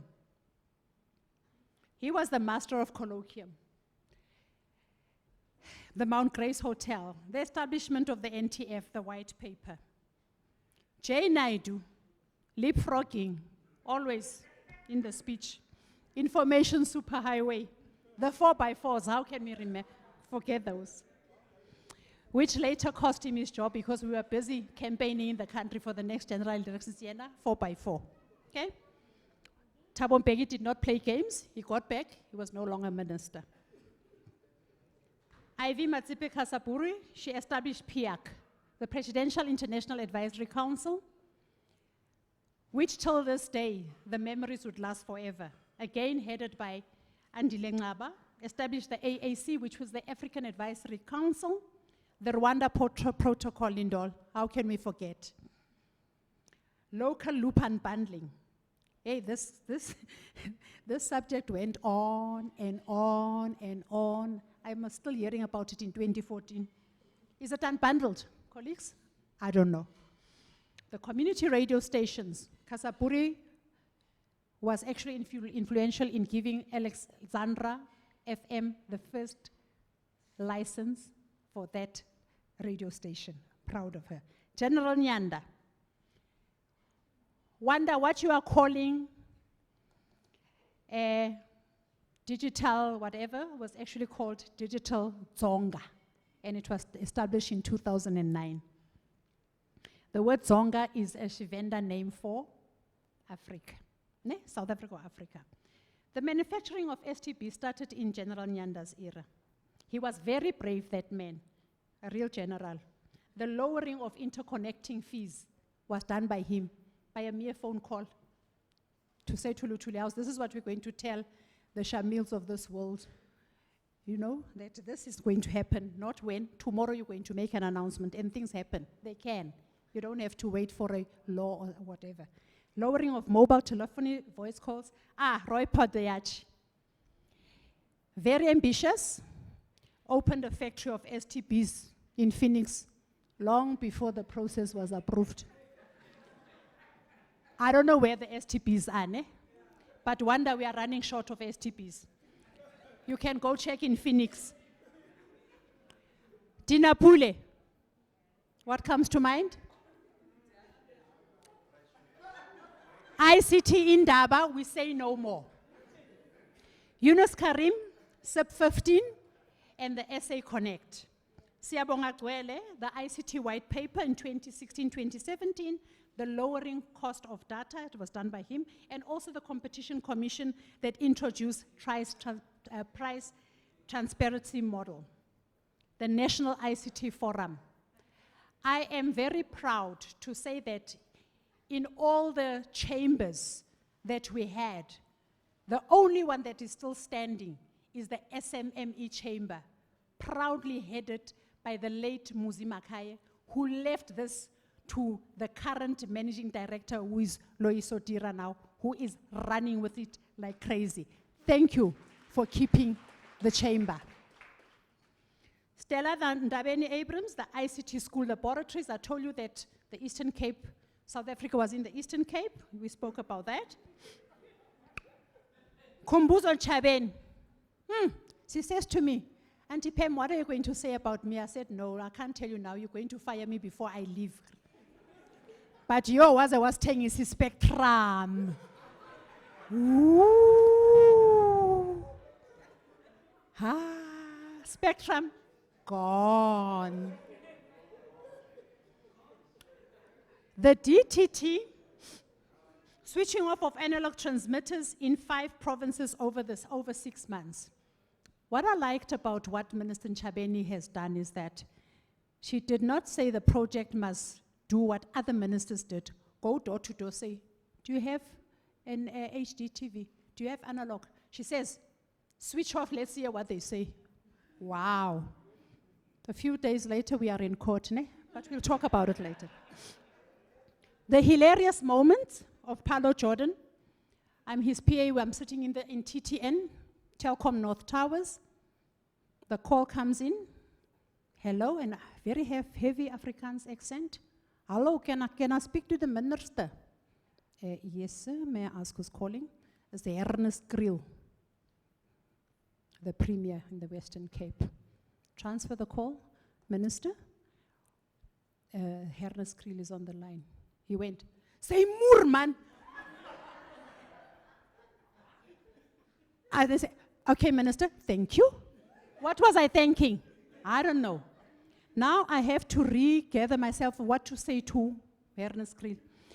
Premier, the minister is not available right now. May I please ask him to call you back as soon as he's available till this day. These were probably Cape Town issues because they're both from the Western Cape. I don't know what the issue is. Colleagues, do not do what I did. Use the bathroom of the principal if he's not there.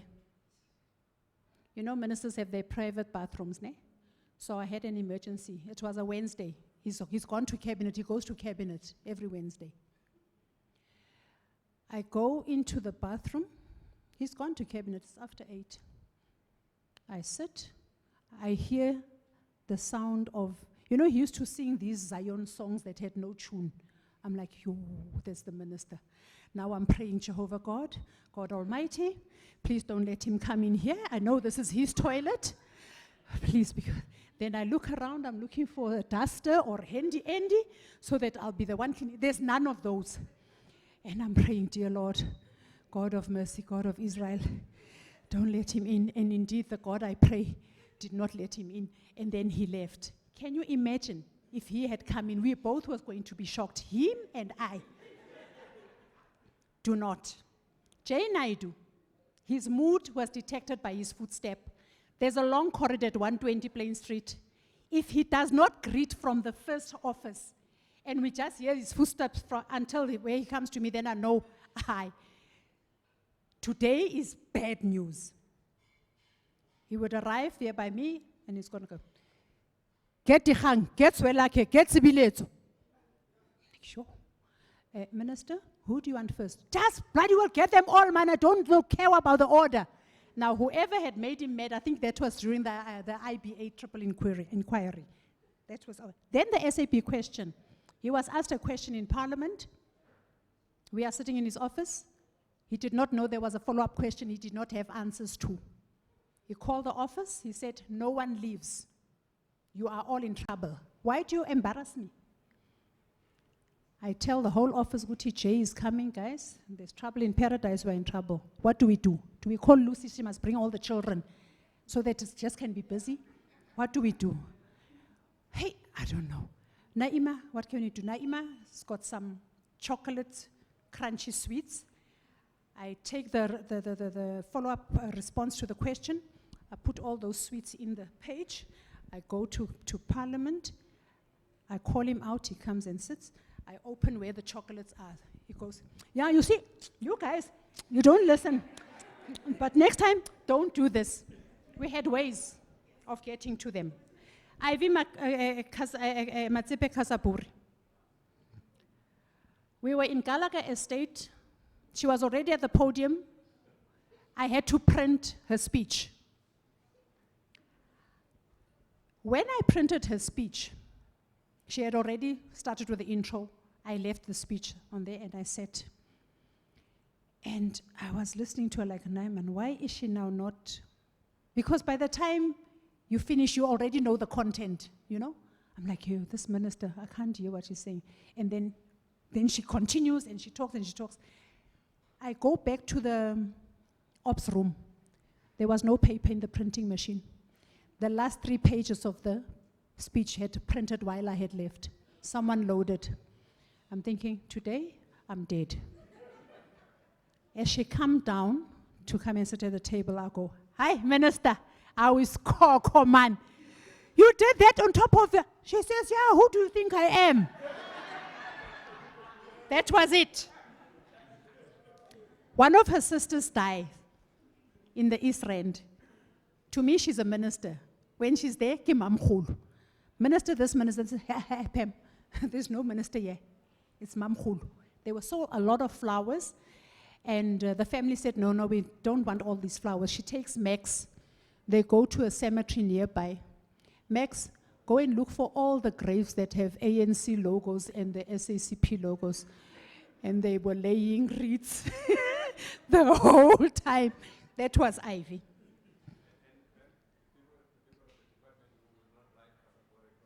No, she would not read. She would not read as long as you don't spell it right. Then there's a community meeting. Our first senior general manager, the DDG then for postal regulator, is none other than Phumelele Nzimande. She had her own baptism of fire.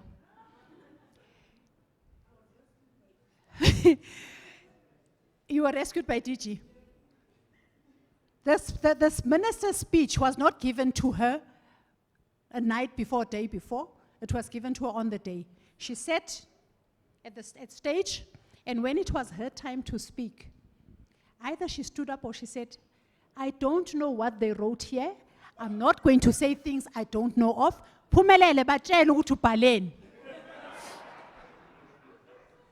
That was her baptism of fire. When she had her new private staff, she asked me to induct them. I had a workshop where I inducted them. Till this day, she does not forget. Pam, the most important thing you said to Rizal was, Rizal, whatever you do, don't run. Because she used to run. There was a time where she was hosting the AAC. At the same time she was moving into a house, I had to get furniture for that house. I took her family with, who knows her style. We bought the furniture. She came back, she rained on me for buying wrong things for her. My heart, because I took this time, and I said, no, minister, don't do this to me. And she shouted at me. I thought, I'm not going to talk to this woman. The following day, I did not greet her. I did not make her tea. I went and I sat in my office. She called. I could see it was the minister. I ignored her calls. She called the DG. DG came into office. I knew DG was in. Her call rings again. I ignore. DG opened the interleading door. Pam, the minister wants to see you. I go inside. I don't talk to her. I say, DG, you said the minister wants to see me. She takes a pen and paper. She goes, DG, some people are not even talking to us now and they're not even making us tea. I said, DG, is that all? I have work to do. I went back to my office. She bought me flowers. The first person that she bought flowers to. And that, I can say thank you to Sisi Dlamini over there, who inducted me on who Kasapuri was. Sisi Dlamini was the executive manager for Zwelakhe Sisulu, while Ivy was the chairperson of the SABC. When I heard that she's going to be minister, I said, yo, come help me. We had an injunction. She told me exactly how to treat her. And that is what happened. I'd like to thank Juanita Clark, her team, DG Andile Ngaba for making this possible. I got this call during my crisscrossing KZN with BDM, when the DG say, no, you're not doing this in July. We want to honor you during Women's Month. And this is what's happening. Thank you so much, DG. To my family for tolerating my absence and trusting that I will spend time with them from now, maybe. But definitely with my first grandson, Kanya Maputa. All my former colleagues at DCDT, I love you, the ICT sector. I've not deserted you. I will see you on the other side. And a very, very special thanks to the CEO of GovChat, who is here with us today, who's been conferred, he's now called Professor Eldred Jordan. Thank you, Prof, for being here. And lastly, to all the ministers that I've bullied, I'm sorry. Thank you, bye.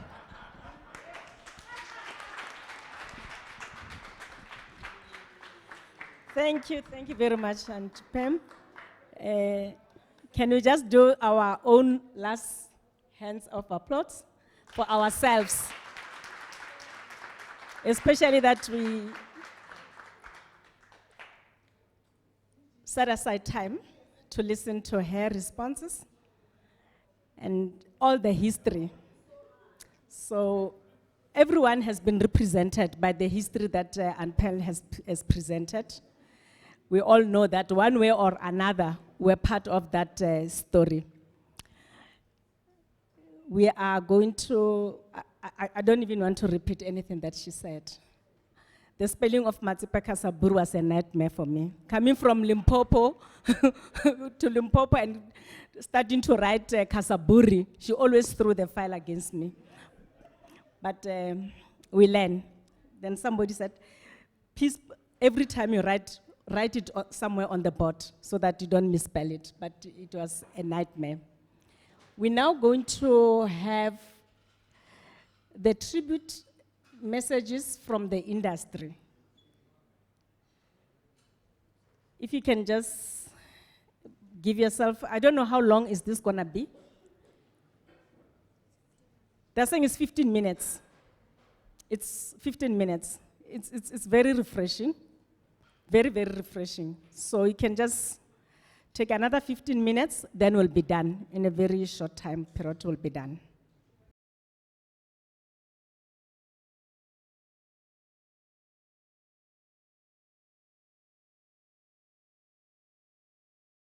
I've known Pam since 1997. Her role there was not necessarily to just take care of the minister, but she was in the forefront of ensuring that we transform the sector. We joined that time, the department that time, when we were in the midst of transformation. Transformation that requires that we transform the public civil servant as a whole, and we also transform the sector, the telecommunications sector. And Pam was in the midst of that revolution. Pam was in the forefront, working in that office. Pam was always there to make sure that we put these documents in the correct way. Yes, some of us were sometimes upset because you have to redo the document many times, but eventually that was the learning curve.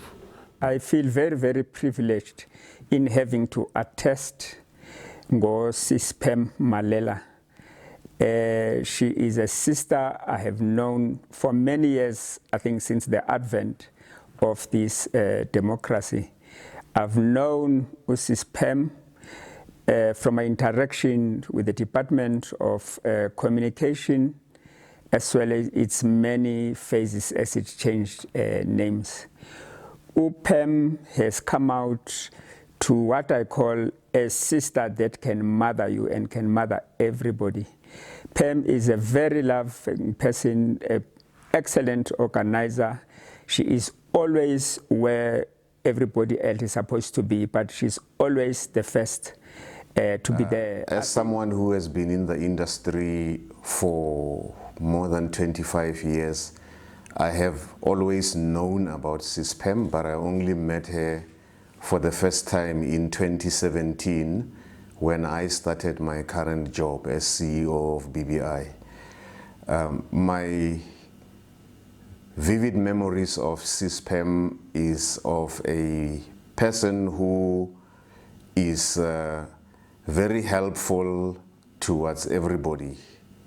Whenever we've had events with the minister, with the department, where we are there as state-owned companies accompanying the department, we rely a lot on CISPEM. She's very professional, very courteous, and always assists us to know where to go, what needs to be done, what are the protocols for the event that is taking place with the stakeholders on that particular day. I've known Pam for, I think, the last 30 years now. Our first interaction, I think he was doing some admin work there, and then also getting induction and training into the ICT industry through what was then called within the ANC CDITP. Pam was then working in the minister's office, in the Jane Naidu's office. So we became friends, I should say, over time. She became our interface, in our engagements, with the office of the minister and all that. So that's how we basically, engaged with Pam. It's a time when we had to do, set up SATRA for telecoms regulator, as well as IPA for broadcast, and subsequently, undoing both of them, as convergence began to happen, to unfold and into what we call ICASA today. So, we had these Sunday morning meetings for about 2 years or so, going through, the whole process of setting up. Setting up the structures that we find today in government. Actually, that was the beginning of that time. And Pam was very instrumental in that process, again, helping us, liaising with the minister, with parliament and all those things, and the department. I met Pam Malele in 1996 when I joined the communications department then. Pam has always been a conscientious worker who took a job very seriously. Although she's got an acute sense and awareness of politics, she never let her politics get between her and her job. She always was prepared to go the extra mile in getting a job. I can't remember a single instance where she said or had an objection for working late as it is.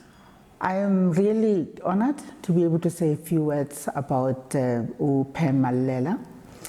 But first of all, before I do that, I just want to say that I'm really not surprised, and I'm very thankful that we have this opportunity to say a proper, good retirement to Pam, and want to thank Comrade Andile Naba for doing this. The reason I'm not surprised is because this is Andile, recognizing people, recognizing especially young people and women, and I just want to really say thank you for this. I've worked with Pam for many, many years. I think I've known her since 1994. One of the things that Pam has served all the ministers that we've had up to now, and I think I would say without any hesitation that there is no minister who didn't see a leader in Pam.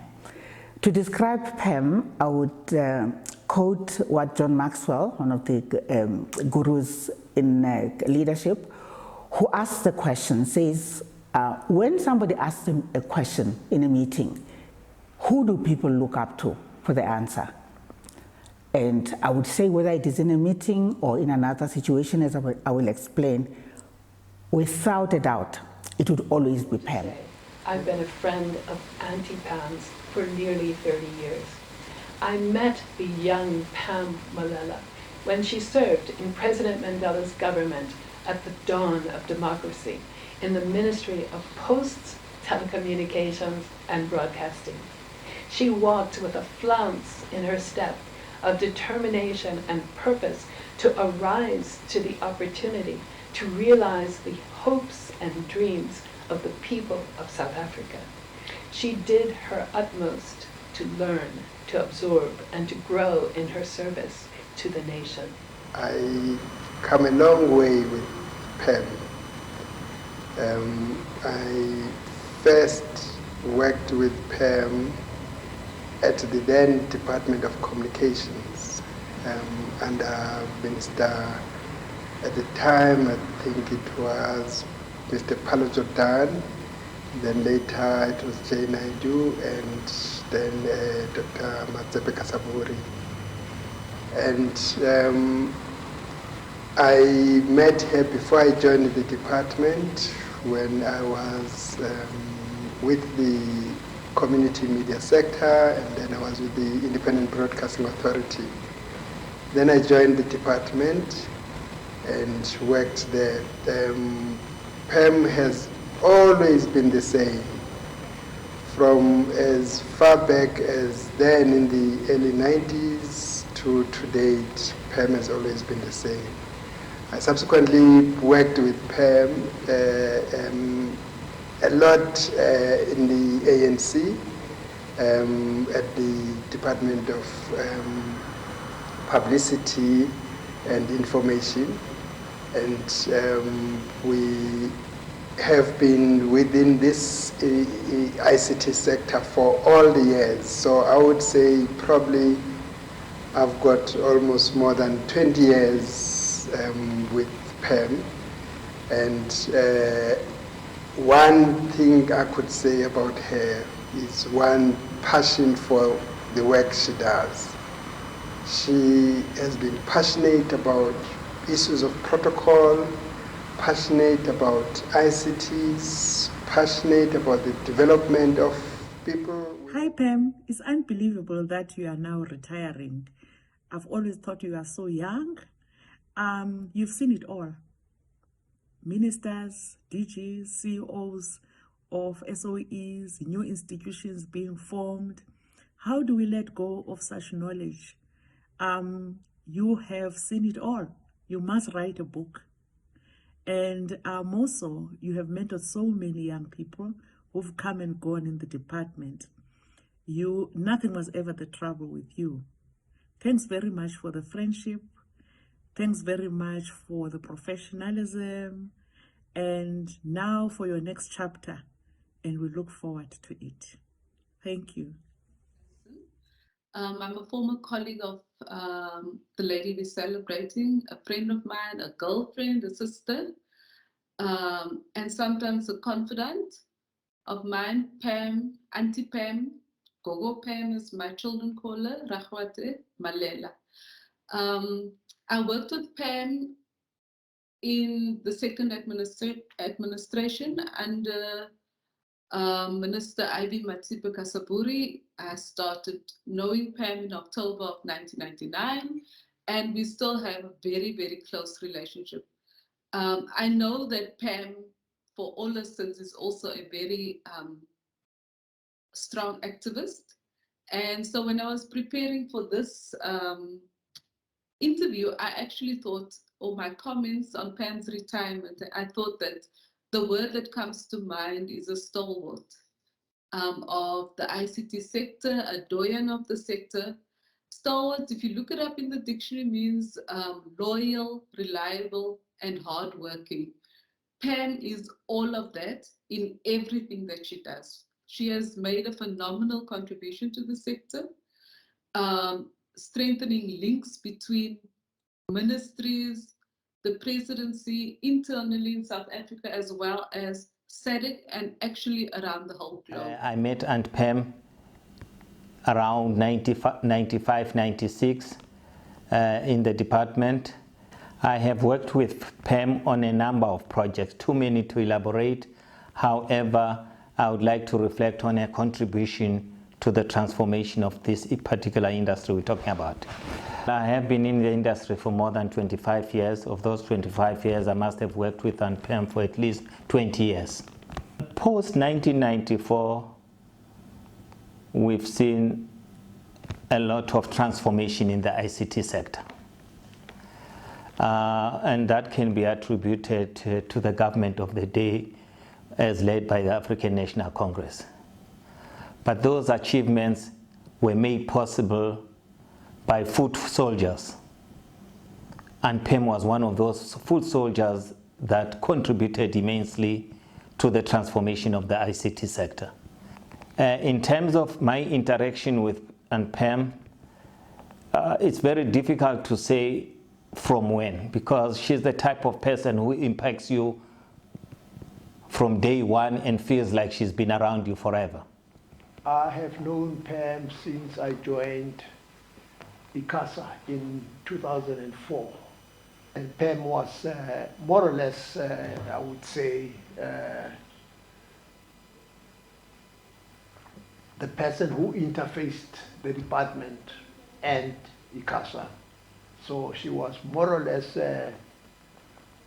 responsible for coordination, protocol, meetings that can be held between the two and all that.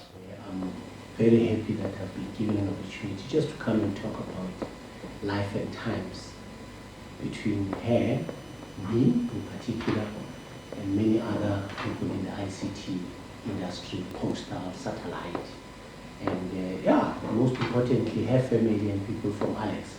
So there was a team that was put together through obviously the leadership of our late president, President Mandela, may his soul rest in peace.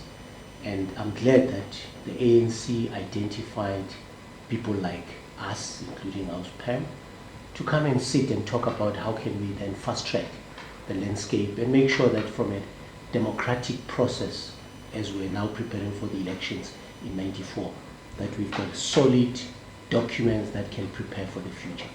Our PEM became the first Rakadi to actually get the key to open the ministry of what you used to call post, telecoms and broadcasting.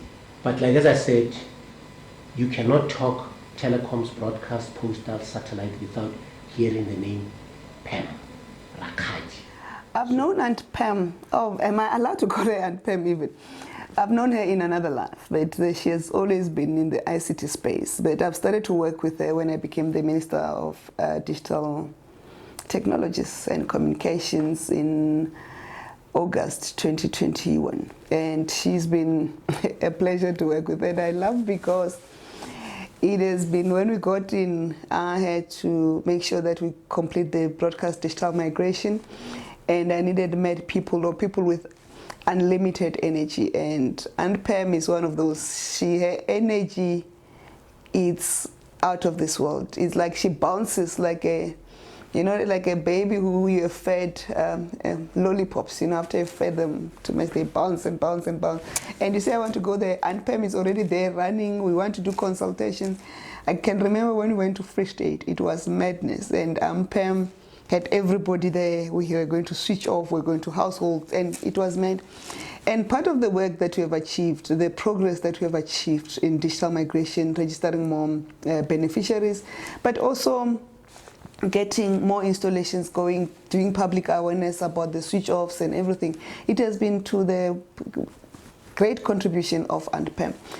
So for us, her departure in the department is going to be a great loss. But it's good that she leaves when she's still able, when she still has energy to contribute in other things. And I look forward to the work that she'll continue to do. But what we are losing, it's an encyclopedia of the history of this department, not only the department, but the sector. I remember when there was a debate whether I'm minister number 13 or minister number 15, I could only rely on Aunt Pam to tell me which minister number I am, because she had to count down the number. And she was not only counting down the number of ministers or responsible for technology, she was also counting down the projects or the legacies those ministers did. I remember we're talking about the unbundling the local loop with about the late Mom Ivy, may her soul rest in peace. And she could contextualize each minister with the projects that she have run. And she was saying to me, look, Minister, I don't know what you're going to leave behind, but you're going to leave behind a legacy of concluding that which your predecessor started, and they could not conclude, and you're concluding it in a shorter period of time. And I remember getting her, she stayed a bit longer to allow us to conclude digital migration, unless circumstances beyond our control, the Concord, busted our bubble, but we're confident we'll conclude that work, and she'll remain available to us. So, and Pam, to you, my darling, I don't know where else would I find a big sister like you, a soldier to the battlefield, a reliable commander of the forces. You've been one of a contributor. I knew when you are in charge or you are around, things will roll. And I hope whatever colleagues you are leaving me behind, there will be somebody with such energy and commitment and dedication. And thank you for the service to this country, to the sector, and wishing you only the best. But we are not losing you. You'll remain available. And I'm not going to pay consulting fees, but I'm going to call for certain things which are only known to you in this department. And it's good that we are doing this when you are still alive and you can hear it and you can see it. And we are not doing it as farewell to you for your final resting place. It's good that we are able to talk about your own contribution and celebrate your contribution when you're still alive, and it's what's missing in us. So all the best, big sister, all the best, and Pam. Love you lots, we'll miss you, but we'll always find you when we want you. And you must always find us when you want us. No explanation, nothing. You can always command me like you have done. And you, I'm going to be in trouble with you commanding me.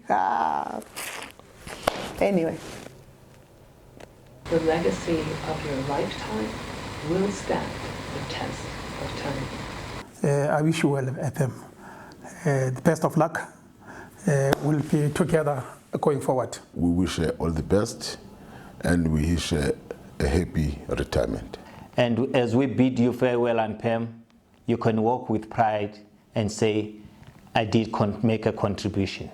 In other words, you sacrificed even your personal space for our work for our country.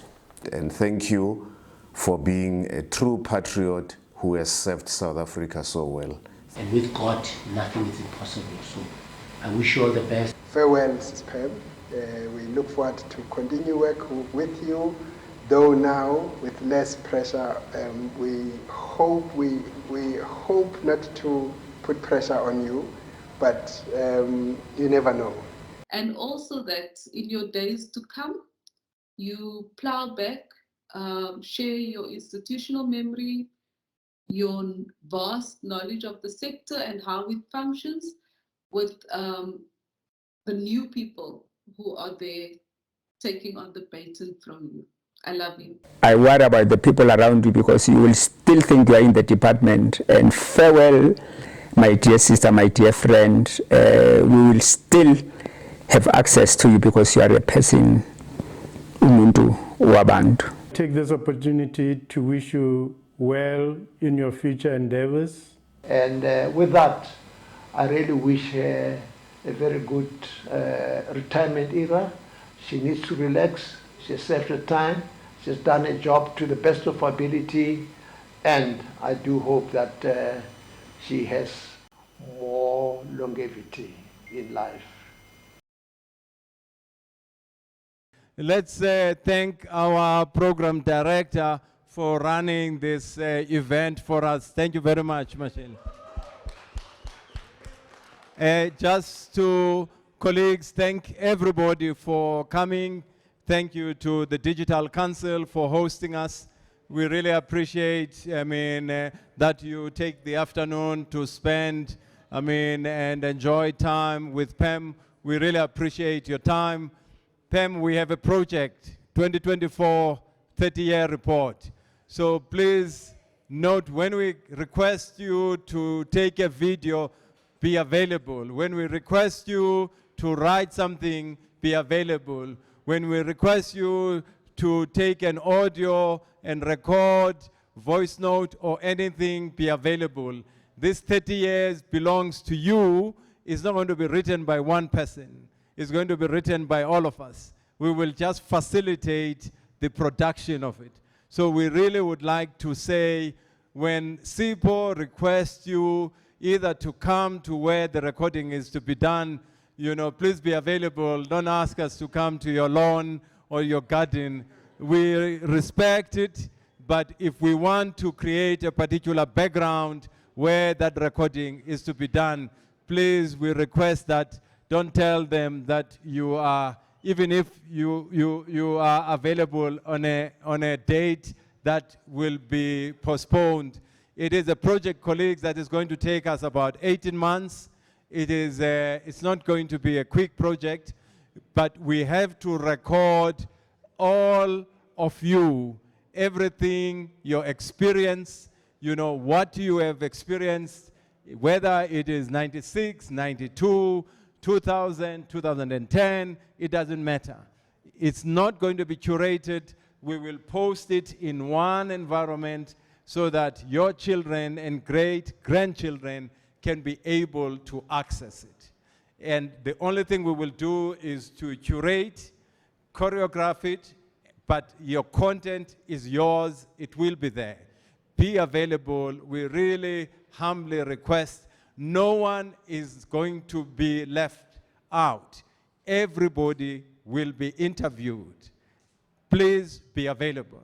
It is an 18-month project. It has to be ready before May in 2024. It has to be edited by January of 2024.